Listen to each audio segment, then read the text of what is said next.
Nollywood is a jungle, a living, breathing, chaotic ecosystem. Everyone's trying to survive, to eat, to shine, to stay relevant. Hallelujah.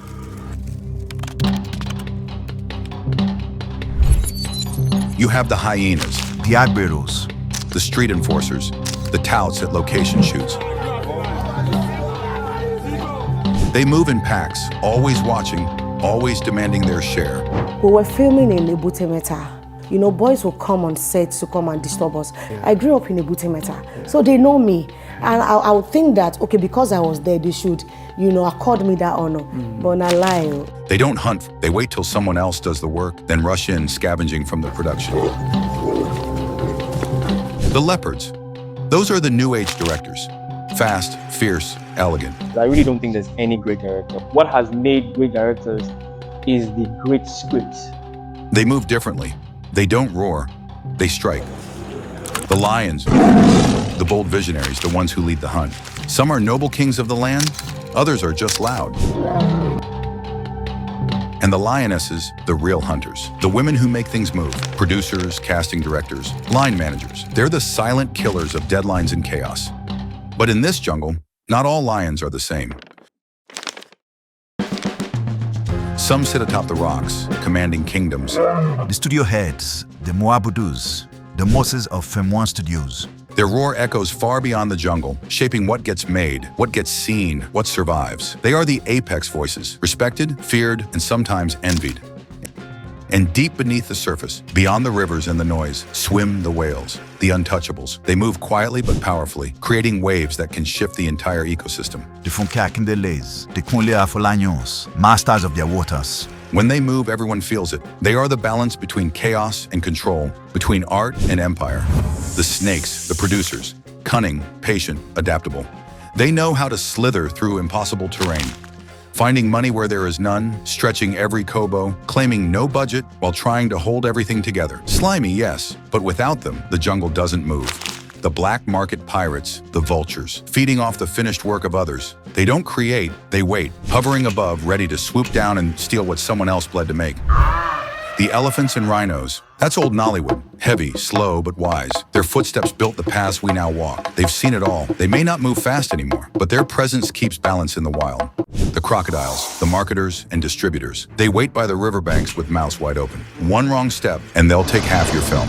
The chameleons, the influencers, the content creators, masters of disguise. They can survive anywhere, under any light, in any story. The baboons, the gossip blogs and commentators, loud, restless, feeding on scraps of scandal and controversy. I know, I heard that too. The eagles, the cinematographers and DPs, visionaries who see the entire jungle from above, precise, patient, and deliberate.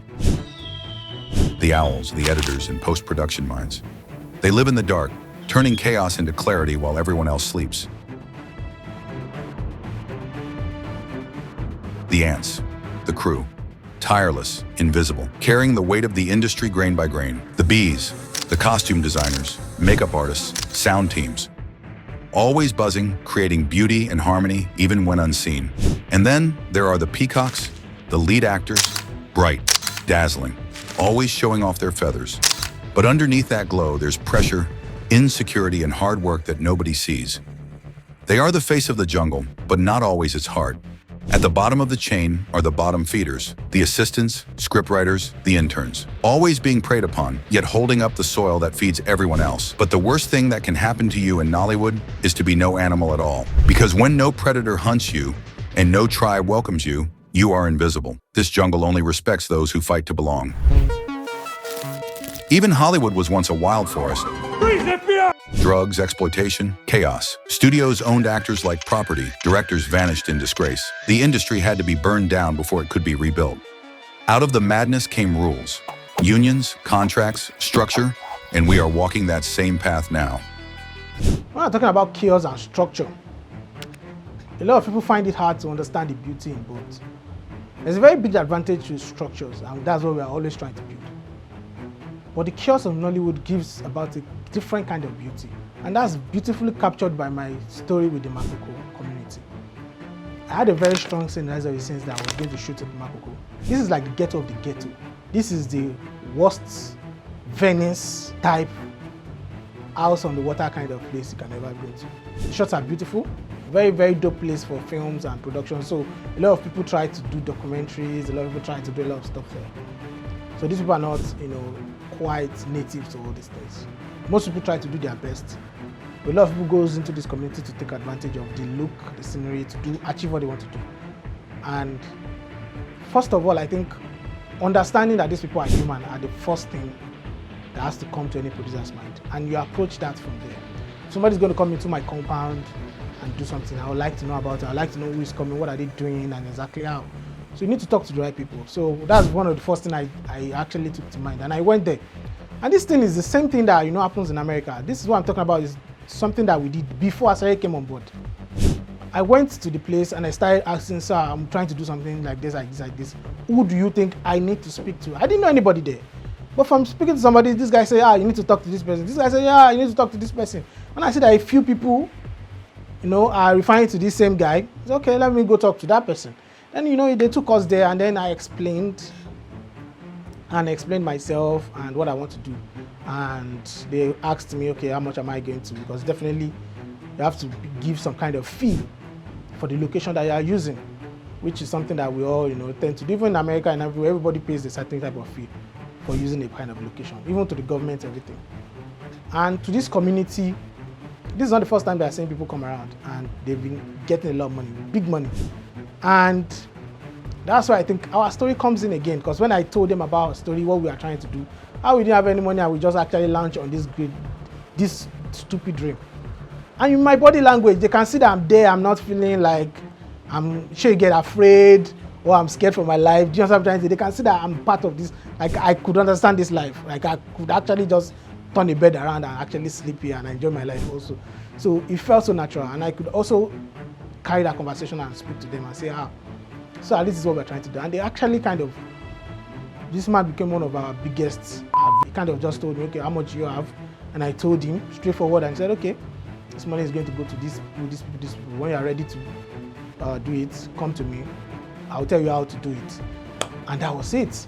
But in Nigeria, a lot of people take things for granted. Number one, because you feel there's no government structure to hold you accountable, you just want to use a place. You go to a place without any formal introduction, without any formal planning, and then you talk about stuff like Agberos disturbing you. You get what I'm trying to say? But these people at the area, there are people in the area, they want to know what you are doing.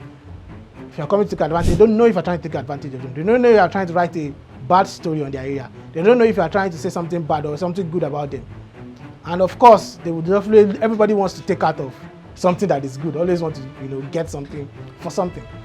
And having that in mind, I think if everybody just treats it like what it is, like a location, like somewhere you're going to, even in America, you have to write papers, you have to take permits, you have to do everything from the government, proper stuff. But these kind of locations too, all you just have to do is do your formal road work, go to these places, talk to the right set of people, and you start seeing that these people are human. Somebody has a roof that they need to fix, somebody has a road that the government will never, and this money are going to go to, a bit of this money is going to go to that, a bit is going to go to the guys that are smoking weed, a bit is going to go for entertainment, and you kind of, will see that playing through. So for me, bringing my whole crew that day, I was a little bit scared, because not just for me now. For me, I am okay, I feel like, I can engage and live and actually just stay among these people. But when my crew came down to this place, I was a little bit afraid, because we had a lot of ladies, we had a lot of guys, and I was just praying that I don't have cost for insurance. So I was just praying that nothing really bad or nothing crazy happens. And at the end of the day, it became one of the most safest sets I could ever be.